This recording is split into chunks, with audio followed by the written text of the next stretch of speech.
Movie బాగుందండి. బాగుంది, చక్కగా ఉంది. మరీ సూపర్ అని చెప్పను కానీ ఏదో ఒక చిన్న సినిమా అయినా లేకపోతే ఒక 50-60% సినిమా అయినా కూడా ఎక్కడ బోర్ లేకుండా ఒక రియల్ స్టోరీ. ఒక ముగ్గురు ఫ్రెండ్స్ ఎలా ఉంటారు, న్యాచురల్గా ఒక అమ్మ నాన్న లేని ఒక అనాథులు కలిసి సినిమా స్టార్టింగ్ దగ్గర నుంచి చిన్న చిన్న లవ్వులతో మొదలయ్యాక వాళ్ళు చిన్న చిన్న నేరాలు చేసుకుంటూ ఒక పెద్ద నేరంలో ఇరుక్కుంటే వాళ్ళకి బ్యాక్గ్రౌండ్ లేకపోయినా, డబ్బు లేకపోయినా, పొలిటికల్ సపోర్ట్ లేకపోయినా వాళ్ళు అనుభవించాల్సిన శిక్ష కన్నా 10 సంవత్సరాలు అనుభవించాక ఈ మధ్యలో జరిగే ఈ పగలు ఉంటాయి కదా, సో క్లైమాక్స్ వాళ్ళని చంపేదాకా వీళ్ళు అలా శిక్ష అనుభవించడం అనేది ఒక స్టోరీ అనేది లైన్ బాగుంది. సో కొరటాల శివ గారు తీసుకున్నారంటే ఏదో చిన్న మ్యాజికల్ ఉంటుంది కదా, సో చూపించిన విధానం బాగుంది, స్టోరీ లైన్ బాగుంది, తీసుకెళ్ళడం కూడా అంటే ఫోటోగ్రఫీ కానీ మ్యూజిక్ కానీ ఎంత బాగుంది, విజయవాడ లొకేషన్ చూపించడం కానీ.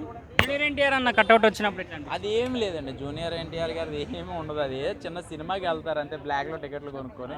సో అదేమి అంత హైప్ చేయాల్సిన అవసరం లేదు. సినిమా హిట్ ఆఫ్ అట్ట పక్కన పెడితే నేను పూర్తిగా చెప్పేదాకా ఏంటో నేను చెప్తాను పూర్తిగా.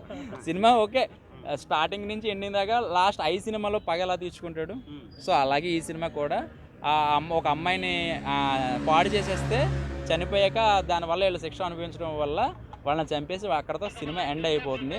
దాంతో నేను ఏం చెప్తున్నానంటే సినిమా ఓకే, సూపర్ అని ఏం కాదు, ఓకే అండ్ పర్ఫార్మెన్స్ పరంగా ఓకే.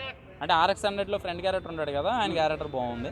సో ఇందులో ముగ్గురు హీరోలనే చెప్పాలి, ఎందుకంటే ముగ్గురు ఫ్రెండ్స్ కాబట్టి వాళ్ళు కలిసి ఉన్నా ముగ్గురు కలిసి ఉంటారు, చనిపోయినా కలిసే ఉంటారు కాబట్టి సో ముగ్గురు హీరోలనే చెప్పాలి.